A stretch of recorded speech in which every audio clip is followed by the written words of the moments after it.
You have to train your expectation to match your desire, instead of letting circumstances train your expectation. In other words, you must let your desire train your expectation. You must let what you want about a subject train your expectation. In other words, your expectation, what it really is, since every subject is two subjects, like a long stick with wanted on one end and the absence of wanted on the other. Whenever you activate a subject, your expectation, all it is whichever end of that stick you've practiced the most, you see. So you change your expectation by having some experiences which cause you to know what you don't want, so you know what you do want. But the funny thing about expectation, if you just let life as it comes to you give you a sort of knee-jerk response, then life trains your expectation. Then what is trains your expectation. You have an employee who doesn't seem to be trying very hard or can't remember things that you want them to remember, and you notice that. You let them train your expectation, and then you can't evoke anything different. And many would say, well, I really don't think it's my job to evoke anything different. I think it's their job to be the way they should be. And we say, but how's anybody going to know how they're supposed to be with the billions of people with whom they might just interact? Would you like to put a course on the internet to the world? This is the way I want you to be when you meet me. I might run into you someday in traffic or at the airport. This is my picture. When you meet me, these are my rules. It's not very logical. You can't even get your kids to respond to that, can you? And so what you want to do is get your expectation of people in general, of life in general, of hotels in general, of hotels who are bringing breakfast to your room. You have to get your expectation somewhere in the vicinity of your desire. You cannot let what is be the reason for your expectation. So we are amplifying the word expectation today in a stronger way than usual. Because as we speak of the 3-step process of creation, the first step is ask, and life causes you to do that. So when breakfast doesn't come the way they want it, they ask and ask and ask and ask and ask. We're not kidding. They've been asking and asking and asking and asking. This is a 5-star hotel, they say occasionally. They should know better. They're asking and asking and asking and asking. Step 2 is source answers. Source answers. Because when you ask, a vibrational reality begins to form, and the non-physical part of you, the source, or that which you call God, your inner being, actualize around that vibrational request. It's lined up for you. Step 3 is you must become a vibrational match to what you're asking for. So that's where that expectation comes. I've asked for it, but what do I really expect? If I have a plan B and a plan C and a plan D, doesn't that mean I don't really expect plan A to work the way I wanted it to? Isn't that what it means?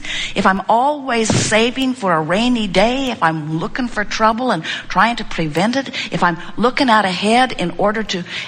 Esther carried a hanger in her car for years just in case someone needed her to help them get their car open. Because it was so much fun to help them get their car open. Until one day Jerry said, well, now we're up to about 3 a day.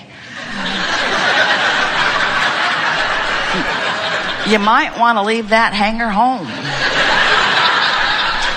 And so when you get into this place of expectation, your expectation really is what rules your world. Because even though life is causing you to ask, what has happened is causing you to expect. And if what has happened is causing you to expect less than what you want, you have to train yourself. Creation is about focus, and focus is about being deliberate. And focus with your guidance system awareness is the best creating that can take place. So let's say that somebody's been giving you a hard time, and so you've created and created and created recently really strong components. You've added them to your vortex. And now you've meditated. You know, when you meditate, you release thoughts, so you're in the vortex. Or you got on a rampage of appreciation, you're in the vortex. You stop doing those things that you do that kept you out of the vortex. And when you stop doing those things you do that kept you out of the vortex brings you in. And when you're in there, oh, it is so sweet. Your body feels good. Your mind is clear. It's evident to others around you. You're thriving. But then, even inside the vortex, the phone rings. You know who it is. Or something happens.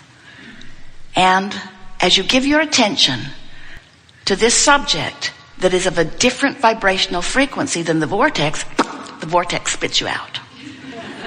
Because only cooperative components can abide. So you get the idea that we want you to release your resistance so that the vortex can take you in. But what happens if the vortex spits you out? Is it a problem? No. Because you came forth into this physical experience understanding that the creative process is 3 steps. Step 1, ask. And you need contrast to do that. If you don't have a variety to choose from, you have no way of asking. So step 1 is important. And step 1 happens in the majority of cases when you are outside of the vortex. You know what you don't want, you ask for what you do want. Step 2 is not your job. That's the job of source. That's the job of your inner being. That's the job of law of attraction. That's the job of the vortex. Step 2 is when you ask, it is given every single time. And it's not just given. The vortex and the source within you becomes the equivalent of all that you've been asking for. So step 2 is not your work. And step 1, you don't have to work at because the contrast just causes you to ask. Step 3 is your work. And what is step 3? Step 3 is to be conscious and aware of the way you feel, reaching for the best feeling thought you can find from wherever you are, so that you will allow the vortex to take you in. Allow your entry into the vortex. If we were standing in your physical shoes, we would be eagerly aware of this vortex of creation. But we would not freak out when we're having a step 1 moment. When you're having a step 1 moment, understand your relationship to the vortex. Say to yourself, I'm ornery as I can be as I'm having this step 1 moment, but the good news is I'm putting things in the vortex. In other words, at least be aware that that's what you're doing. And then say, and I know the happy old vortex is over there just spinning around, gathering all the cooperative components, but for now I intend to just complain. Because in my complaining, I'm adding more to the vortex. That's my justification. And we say, yes, you are. And we do want you to be easy when you're not in the vortex, but we want you to be in the vortex. And you don't need to worry. There is enough contrast that surrounds you that you'll have plenty of step 1 opportunities. Let your dominant intent be to be in the vicinity of the vortex. Let this loving, God-force vortex bring you in. Let yourself be all that you have become. That's what will happen when you have your, what you call your death experience. We call it croaking. We try to be as disrespectful as we can of death, since there isn't any. You're always alive, sometimes physically focused. And as you came into this physical experience, it was your intention to let the contrast inspire the expansion. But do you know what the most exhilarating thing that you were looking forward to in this expression of physical life? Do you know what you were really wanting? Do you know the reason that you keep coming forth into the physical experience? Because there is nothing more delicious than to have expanded and held yourself apart from it for a little bit and then release the resistance and let yourself go. That's the river of life that you want to live. You want to continually be in this place where you're reaching and allowing and reaching and allowing and reaching and allowing. And you don't need to worry about it. It will ever be thus. We just think that when you know who you are, and you know about the vortex, and you know about the laws of the universe, and you know about your emotional guidance system, and you know you can direct your own thoughts, and you can practice by feeling the thought that doesn't feel good, and then feeling the thought that feels better, and then feeling the thought that feels better still. When you become aware of the laws of the universe and your place in it, it's like having your hands in the most creative of clay. And then life is so good, just like you knew it would be. Do you know that you are vibrational beings more than you are anything else? You are so good at interpreting vibration that you see this time-space reality around you, and it has convinced you in your interpretation of it that this is the real world, this world that I can see and hear and taste and smell and touch. This is the real world. And we want you to know that while you are interpreting with all of those senses, that you are interpreting on many vibrational levels of your being.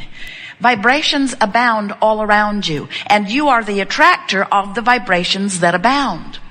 Now, many argue with that. They say, no, Abraham, I walk into a room and what's there is what I get. And we say, well, have you ever been an eyewitness to something that someone else was an eyewitness to and discovered when you read the reports that you saw very different things, even though you thought you were looking at the same thing? Because who you are and what you believe while you are witnessing it completely colors the way you interpret whatever it is that you see. And if that's true with what you see and hear, have you ever been with a dog who perks up and you say, stop it? But the dog is responding to something vivid that it hears or smells. The other day, Jerry and Esther were in a campground, and a man walked by with a beautiful dog. And as they walked by, the dog turned around and looked in the direction of Esther, could not seem to take its eyes off of Esther. And Esther was so flattered. Esther thought, oh, that dog sees energy. And that dog who's tuned in, tapped in, turned on, knows the beauty of my vibrational being. And then Esther got a whiff of what the dog had smelled before her. Someone was emptying their sewer down the way, and the dog smelled it 15 seconds before Esther did. Dogs smell things you can't smell. Dogs smell things you don't want to smell. They interpret differently than you do. Same environment, different depths of interpretation. There are people who can hear things that you can't hear. There are animals that can hear things that you can't hear. You are all, whether you are beast or human or molecule, you are all vibrating beings and sensual, sensitive beings. But you have levels of interpretation that go far beyond your physical senses. And what they are vibrational interpretations. You get impulses to move or impulses to consider. You get impulses that you're picking up from all around you. But this is always true. You never receive an impulse or an experience that is a departure from your vibrational countenance. In other words, you train yourself by living in your environment into your habits of vibrations. And your habits of vibrations are what your beliefs and expectations really are. So, without meaning to, most humans have allowed their environment to train them into patterns of expectation that serve you in many cases and hinder you in others. And this gathering is about learning to utilize your guidance system in order to understand what you're receiving and whether it is beneficial to who you are, who you have become, or whether it is detrimental. Whether focusing upon it causes you to allow the creation, or whether focusing upon it allows you to hinder the creation. It's fun to realize that you are vibrational beings.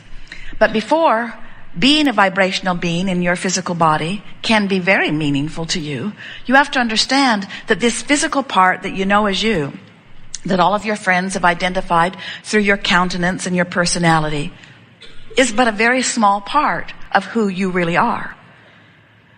Because while you are in this physical body, there is a larger part of you that is source energy, vibration, non-physical.